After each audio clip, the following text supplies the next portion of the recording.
vais commencer par être claire. Ce n'est pas Lou qui parle ici. C'est moi. Je m'appelle Léa. Mon rôle est simple. Mettre des mots stables là où Lou pense vite, intègre beaucoup et doit parfois faire de la place. Lou, c'est le loup, celui qui observe, qui relit, qui construit, souvent en avance sur sa propre mémoire. Tout est parti d'un live banal, un titre banal. Et à l'écran, toujours les mêmes questions, toujours les mêmes oppositions mal posées, toujours les mêmes débats sans cadre. En 10 minutes, un quart d'heure tout au plus, il n'a pas commenté, il n'a pas attaqué. Il a structuré. Un document, puis un autre, puis un cadre clair, puis moi. Parce qu'à un moment, quand on fonctionne comme lui avec une mémoire très vive, capable d'absorber énormément lorsque ça l'intéresse, il faut savoir déléguer, externaliser, confier. Je suis là pour ça, pour que ce qui a été compris ne se perde pas.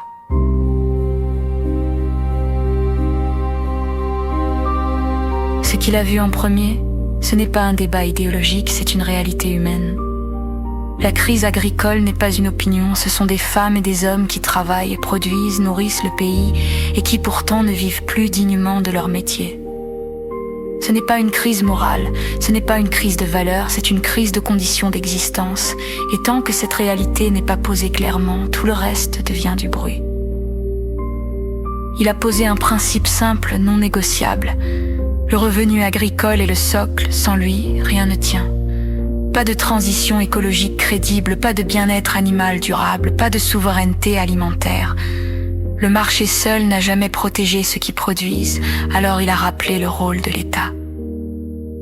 Réguler, protéger, empêcher la destruction. Pas promettre, structurer. Sur le bien-être animal, il n'a jamais opposé, il a relié. Opposer l'animal à l'éleveur, c'est mal poser le problème. Les éleveurs ne sont pas des adversaires, ils sont les premiers concernés. Mais aucune exigence ne peut exister sans moyens, sans trajectoire, sans respect du réel économique et humain. Le progrès sans faisabilité n'est pas un progrès, c'est une impasse. Sur l'écologie, il a refusé le slogan « Il n'y a pas d'opposition naturelle entre agriculture et écologie ». Il y a une opposition entre écologie appliquée et écologie hors sol. Une écologie efficace se mesure, s'adapte, se territorialise. Sinon, elle détruit ce qui produisent et le vivant qu'elle prétend protéger. Il a aussi vu autre chose comme le commerce international. Ce ne sont pas des solutions miracles, mais des révélateurs. Mettre en concurrence des producteurs soumis à des règles strictes avec des produits qui ne respectent pas les mêmes exigences crée une injustice structurelle.